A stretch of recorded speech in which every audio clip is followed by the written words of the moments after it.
நீதிமன்றம் இந்த மேல்முறையீட்டு மனுவை தள்ளுபடி செய்து உத்தரவு பிறப்பித்திருக்கிறது.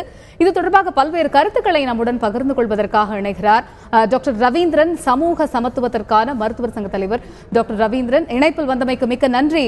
திரு ரவீந்திரன், இப்ப தமிழக அரசு இந்த 85% உள் ஒதுக்கீடு விவகாரம் தொடர்பாக மேல்முறையீடு செஞ்சது, அதையும் சென்னை உயர்நீதிமன்றம் தள்ளுபடி செய்திருக்கிறது. இது இப்ப நீட் தேர்வு விவகாரம் இதையும் தாண்டி மாணவர்களுடைய இந்த கலந்தாய்வு தொடர்ந்து தள்ளிக்கொண்டே போகிற ஒரு சூழல் இருக்கிறது. நடப்பாண்டு இந்த மருத்துவ மாணவர் சேர்க்கை என்ன ஆக போகிறது? இது தொடர்பான உங்களுடைய முதற்கட்ட கருத்துக்களை பதிவு செய்யுங்க டாக்டர் ரவீந்திரன். இன்னும் கால அவகாசம் இருக்கு, ஒன்னதுனால இதாகிறது. ஏன்னா செப்டம்பர் மாதம் முதல் வாரத்துல வகுப்புகள் தொடங்கும். தமிழ்நாட்டில் உள்ள 3377 இடங்களுக்கு பாத்தீங்கன்னாக்கா உடனடியாக ஒரு 2 நாள் கவுன்சிலிங் முடிச்சிடலாம். அது ஒரு பெரிய பிரச்சனை கிடையாது. ஆனா என்னன்னாக்க தமிழ்நாட்டில் உள்ள தமிழக அரசின் கட்டுப்பாடு உள்ள மருத்துவ இடங்களுக்கு நீட் நுழைவுத்திலிருந்து விலக்கு பெறுவதற்கு தமிழக அரசு தவறிவிட்டது. தமிழ்நாட்டில் சட்டமன்றத்தில் நிறைவேற்றப்பட்ட ஏகமனதாக நிறைவேற்றப்பட்ட 2 மசோதாக்களுக்கும் குடியரசுத் தலைவருடைய ஒப்புதலை பெறுவதற்கு தமிழக அரசு போதிய அழுத்தத்தை கொடுக்கவில்லை. மத்திய அரசு மாநில அரசுடைய உரிமையை மதிக்கின்ற உணர்வோடு செயல்படவில்லை. அதன் காரணமாக தமிழக அரசுடைய கட்டுப்பாடு உள்ள இடங்களுக்கு நம்ம விலக்கு பெற முடியவில்லை.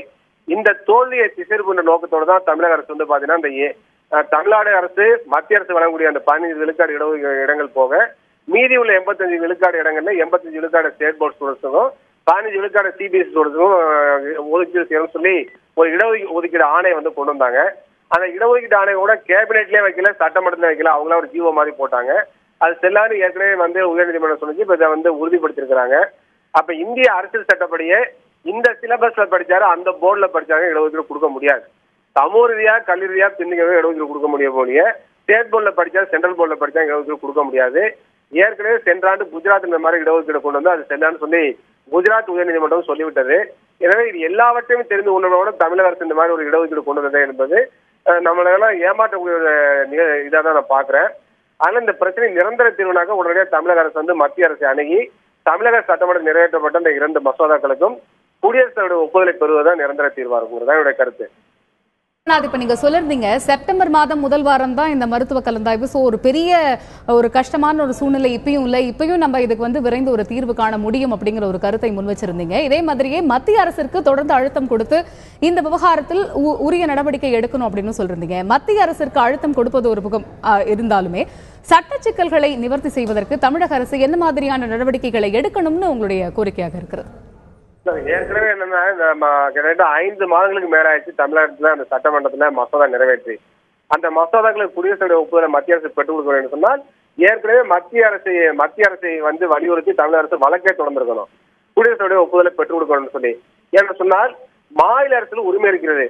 மருத்துவக் கல்லூரிகளா இருக்கட்டும், பல்கலைக்கழக மாணவர் சேர்க்கையா இருக்கட்டும், அதுல கொள்கை முடிவெடுப்பதற்கான அதிகாரம் மாநில அரசுல இருக்கு என்று சொல்லி சென்றாண்டுதான் உச்ச நீதிமன்றத்துடைய முழு பெஞ்சே ஒரு வழக்குல தீர்ப்பு சொல்லியிருந்தாங்க. அவ்வாறு மாடர்ன் டென்டல் காலேஜ் வெர்சஸ் மத்திய பிரதேஷ் கேஸ்ல அந்த மாதிரி தீர்ப்பு சொல்லியிருந்தாங்க. அதுல பாத்தீங்கன்னா குறிப்பாக பானுமதி என்ற நீதிபதி மிக சிறப்பாக சொல்லியிருந்தாங்க. மாநில அரசுகளுக்கு சட்டம் ஏற்ற மாணவர் சேர்க்கை தொடர்பான சட்டம் ஏற்ற அதிகாரம் இருக்குன்னு சொல்லி அப்ப அதையெல்லாம் காண்பித்து உச்ச நீதிமன்றத்துல வழக்கு தொடர்ந்திருந்தாங்கன்னாக்க ஏற்கனவே நம்மளுக்கு சட்ட சிக்கல் இல்லாம தமிழ்நாட்டில் நிறைவேற்றப்பட்ட இந்த 2 மசோதாக்களுக்கும் குடியரசுடைய ஒப்புதலை பெற்றுக் கொடுத்துருக்க முடியும். காலதாமதம் எல்லாம் மாணவர் சேர்க்கை நடத்திருக்க முடியும். அப்ப தமிழ்நாட்டில் ஒரு பிரச்சனை தீர்த்திருக்க முடியும். அதுல தமிழக அரசு தவறிவிட்டது என்பதுதான் என்னுடைய கருத்து. இனிமேலும் கூட காலதாமதம் செய்யாமல் இதை நடவடிக்கை எடுக்க முடியும். அப்ப மத்திய அரசை வலியுறுத்தி 2 நாளைக்குள்ள அவங்க செஞ்சுட்டா கூட நம்ம தாராளம் 1 மாசம் இருக்கு, நமக்கு அதுக்குள்ள மாணவர் சேர்க்கை முடித்து விட முடியும். ஏன்னா ஆல் இந்தியா கோட்டா மாணவர் சேர்க்கை ஆகஸ்ட் மாதம் இறுதி வரை இருக்கிறது. ஆல் இந்தியா கோட்டா சரண்டர் ஆன பிறகு நம்ம கவுன்சில் நடத்துற மாதிரி இருக்கும். அவ்வாறு இருக்கிற பொழுது ஆகஸ்ட் இறுதி வரை கூட நம்ம மாணவர் சேர்க்கை நடத்தலாம். அதனால இன்னும் காலம் இருக்கிறதா என்பதுதான் என்னுடைய கருத்து. திரு ரவீந்திரநாத், பல்வேறு விஷயங்கள் குறித்து நீங்க கருத்து பதிவிட்டு வந்துட்டு இருக்கீங்க. இப்ப நீங்க சொல்றீங்க இன்னும் 1 மாச காலம் இருக்கு, தொடர்ந்து இன்னும் என்னென்ன விதத்துல நடவடிக்கை எடுக்க முடியுமோ எடுக்கலாம் அப்படிங்கிற விஷயத்தையும் முன் வச்சிருந்தீங்க. இப்ப நீங்க இதே மாதிரியே இன்னும் நம்மளுக்கு ஒரு சாதகமான தீர்ப்பு வந்துருச்சு அப்படின்னா ஒன்றும் பிரச்சனை இல்லை. சாதகமான தீர்ப்பு வராம தொடர்ந்து ஒரு இழுபறியான நிலை போயிட்டே இருக்கு அப்படின்னா மாணவர்களுக்கு அது எவ்வளவு பெரிய அழுத்தத்தை கொடுக்கும்? ஏன்னா யூஸ்வலாவே மெடிசின், என்ஜினியரிங் ரெண்டுத்திலுமே அப்ளை பண்றக்கூடிய மாணவர்களும் இருக்காங்க. அவங்க கேட்ட குரூப் இங்க கிடைக்கல அப்படின்னா என்ஜினியரிங் போற ஸ்டூடெண்ட்ஸும் இருக்காங்க.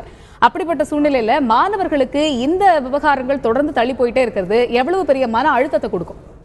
இல்ல, இது கடுமையான மன அழுத்தம் தான். இதுல பல்வேறு மாணவர் தரப்புல இருந்து மன அழுத்தத்தை உள்ளாயிருக்காங்க. குறிப்பா பிளஸ் டூல நிறைய மார்க் வாங்கி அதுல கட் ஆஃப் நல்லா வாங்கி மெடிக்கல் சீட் கிடைக்கும் ஒரு பிரிவு இருக்காங்க. அவங்களும் மன அழுத்தத்துல பாதிக்கப்பட்டிருக்காங்க. நீட் நுழைவுத் தேர்வுல ஸ்டேட் போர்ட் ஸ்டூடெண்ட்ஸ், அதாவது ஒரு ஆண்டு வந்து ட்ரை பண்ணி எழுதி அவங்களும் நல்ல மதிப்பெண் வாங்கியிருக்காங்க. அவங்களுமே மன அழுத்தத்துல இருக்காங்க. அது போல சிபிஎஸ்இ ஸ்டூடெண்ட்ஸ் மாணவர்களும் மிகப்பெரிய மன அழுத்தத்துல இருக்காங்க. அப்ப இதுக்கெல்லாம் பிரச்சனைக்கு தீர்வு என்னன்னாக்க ஒரு சரியான கொள்கை முடிவை மத்திய மாநில அரசு இணைந்து எடுப்பதான் சரியா இருக்கும். நீதிமன்றங்கள் நம்பிக்கிட்டே இருக்க முடியாது. நீதிமன்றங்கள் தீர்ப்பு வந்து பாத்தீங்கன்னாக்க மாணவர்களுடைய நலனுக்கு எதிராகவும் மாநில அரசு உரிமைகளை பறிப்பது போல இருக்கு. அப்ப இதுல என்ன நான் என்னுடைய தீர்வு என்னன்னாக்க தெளிவா நான் சொல்லிருப்பது, மத்திய அரசு மாநில அரசு கட்டுப்பாடு இடங்களுக்கு தன்னுடைய நுழைவுத் தேர்வை திணிக்க கூடாது, அதற்கு விலக்கு வழங்க வேண்டும். இரண்டாவது, பிளஸ் டூ அடிப்படையிலான மாணவர் சேர்க்கை கூடாது. இதனால வந்து மிகப்பெரிய அளவுக்கு மாணவர்களுக்கு மன அழுத்தம் உருவாகிறது. எனவே தமிழக அரசு தனியாக தமிழக அரசுடைய கட்டுப்பாடு உள்ள இடங்களுக்கு தனியாக தானே நுழைவுத் தேர்வு நடத்த வேண்டும். அப்பொழுதுதான் வந்து இந்த பிளஸ் டூல இருக்கக்கூடிய அந்த ஸ்ட்ரெஸ் போகும். ஒரு முறை மட்டும்தான் வந்து எழுத முடியும், ஒரு முறைக்கு மேல அடுத்த அட்டம் இல்லைங்கிற ஒரு சூழல் வருகின்ற பொழுது டாக்டராக வேண்டிய ஒரு கனவு உள்ளவங்களுக்கு மிகப்பெரிய பாதிப்பு ஏற்படுகிறது. அதனால ஸ்டேட் போர்ட்ல படிச்ச ஸ்டூடெண்ட்ஸ் 2 வருஷம் படிச்சு வந்து நல்ல நீட்ல மதிப்பெண் வாங்கியிருக்காங்க. அவங்க வைக்கக்கூடிய வாதம் என்ன சொல்றாங்க, எங்களுக்கு வந்து பிளஸ் டூல போதிய கட் ஆஃப் வந்து 1 மார்க் குறைஞ்சு போச்சு, அதனால நாங்க வந்து திரும்ப வந்து டாக்டர் ஆகிற கனவே தகர்ந்து போயிடுச்சு, அதுல நீட் மூலமா கிடைக்கும், நாங்க வந்து தேர்வு எழுதினோம், நல்ல நீட்ல மதிப்பெண் வாங்கியிருக்கோம், இப்ப நீட்டே ரத்து செஞ்சுட்டா நாங்க பாதிக்கப்படுறோம் சொல்லி அவங்க ஒரு வாதத்தை வைக்கிறாங்க. அவங்களுடைய வாதத்துல நியாயம் இருக்கு. பிளஸ் டூ அடிப்படையான மாணவர் சேர்க்கை வந்து நடத்துறது என்னன்னாக்க அந்த பிளஸ் டூல நல்ல மார்க் வாங்கி 1 மார்க் கட் ஆஃப் குறைஞ்சா கூட அவங்களால தன்னுடைய வாழ்நாள் கனவை நிறைவேற்றிக்க முடியாத சூழல் ஏற்படுது, கடுமையான ஸ்ட்ரெஸ் உருவாக்குது. அதனால இதுக்கு வந்து ஒரே தீர்வுனாக்க மத்திய அரசு தன்னுடைய நுழைவுத் தேர்வை மாநில அரசு மேல உள்ள இடங்களுக்கு திணிக்க கூடாது, தமிழக அரசு தனியாக எதிர்காலத்தில் நுழைவுத் தேர்வு நடத்த வேண்டும். இதுதான் சரியான தீர்வாக இருக்கு என்பதோட கருத்து.